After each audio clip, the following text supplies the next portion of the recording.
Pensa só no tamanho do desafio: mover uma nação inteira por um deserto, um lugar super hostil, sem nenhuma tecnologia moderna.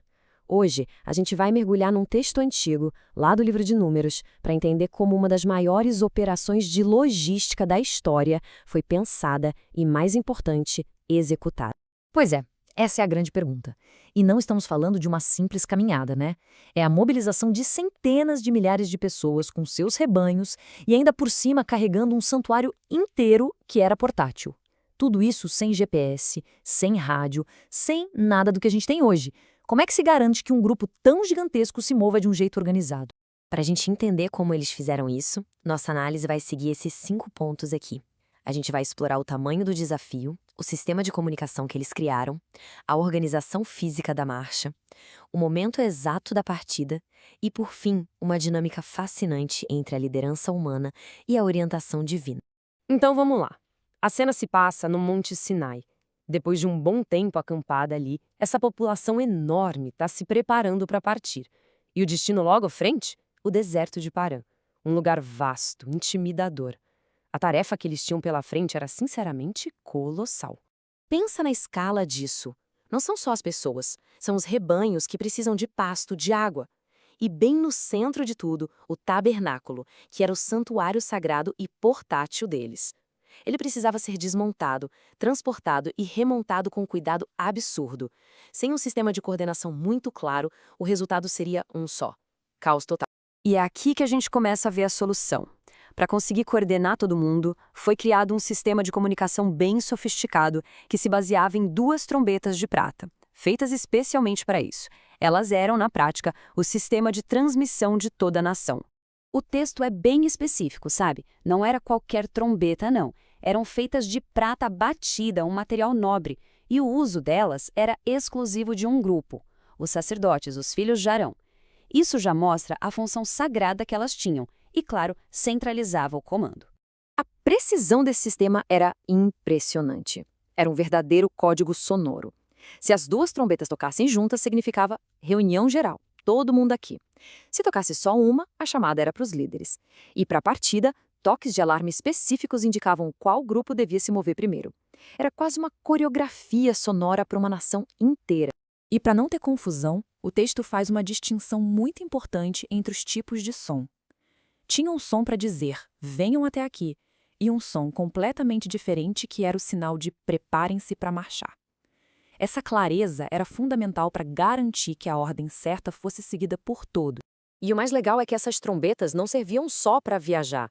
Elas estavam totalmente integradas à vida da comunidade. Eram usadas na guerra, nas celebrações, nos rituais religiosos. Elas eram o som que marcava o ritmo da vida, funcionando como uma lembrança constante da identidade e da aliança daquele povo. Ok, então com o sistema de comunicação resolvido, a gente pode olhar para a organização física da marcha, porque afinal não adiantava só saber quando se mover, era crucial saber como se mover. Isso aqui mostra o quão meticuloso era o plano. A nação foi dividida em 4 grandes grupos de tribos, e cada um tinha sua posição. Repara só na colocação estratégica do tabernáculo. As partes da estrutura iam logo depois do primeiro grupo, e os objetos mais sagrados viajavam bem no coração da caravana, protegidos na frente e atrás. Cada pessoa, cada clã, cada tribo tinha o seu lugar. Com a comunicação e a formação todas definidas, a gente chega no momento decisivo. Aquele momento em que toda a teoria é finalmente colocada em prática. O sinal para partir é dado. O texto nos dá uma data exata, o que dá uma sensação de evento histórico, bem real. No 20º dia do 2º mês do 2º ano depois da saída do Egito, o sinal divino, a tal nuvem se levantando, deu início à jornada. Eles deixam o Sinai e começam a se mover em direção a Parã. O ponto crucial é este. Esse momento marca a primeira vez que todo aquele sistema é implementado. É o auge de todo o planejamento. A teoria vira prática e o que era uma multidão agora se move como uma procissão organizada. E aqui a narrativa traz uma dinâmica muito interessante. Mesmo com o sistema super detalhado e com sinais divinos claros, a gente vê o reconhecimento de que o conhecimento humano prático também era necessário. Olha só que interessante, Moisés vai atrás de um parente dele, Joabe. Joabe era midianita, ou seja, era de fora, mas ele conhecia o deserto como a palma da mão. Moisés o convida para a jornada, não só como um convidado, mas como alguém valioso, oferecendo a ele uma parte nas promessas futuras. Joabe, a princípio, recusa, mas Moisés insiste com um apelo que é muito revelador. Pode ser nossos olhos. Essa frase é fascinante.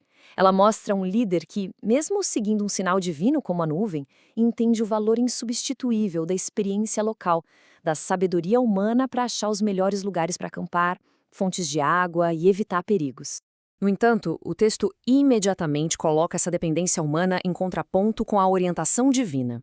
Enquanto Moisés buscava olhos humanos, a Arca da Aliança, que era o símbolo máximo da presença divina, agia como uma espécie de batedor celestial, indo na frente para escolher o local de descanso. E a nuvem, claro, dava cobertura durante o dia. Cada etapa da jornada começava com essa oração poderosa.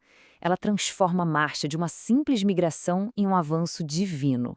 Era uma declaração de propósito, sabe? Transformando a viagem numa procissão celestial, onde qualquer obstáculo seria superado. E quando a arca parava, outra oração era feita. Essa pedia que a presença divina voltasse a repousar no meio do povo, para descanso e proteção. As orações que abriam e fechavam cada movimento reforçavam essa dependência total na presença divina, tanto para a jornada quanto para a segurança. E tudo isso nos leva a uma reflexão final. Esse sistema incrivelmente detalhado não era só sobre logística. Ele transformou uma multidão de refugiados em uma nação organizada em movimento. Então fica a pergunta: o que essa busca por ordem, por um lugar para cada um e um propósito para cada ação revela sobre a identidade, a disciplina e o senso de destino de um povo?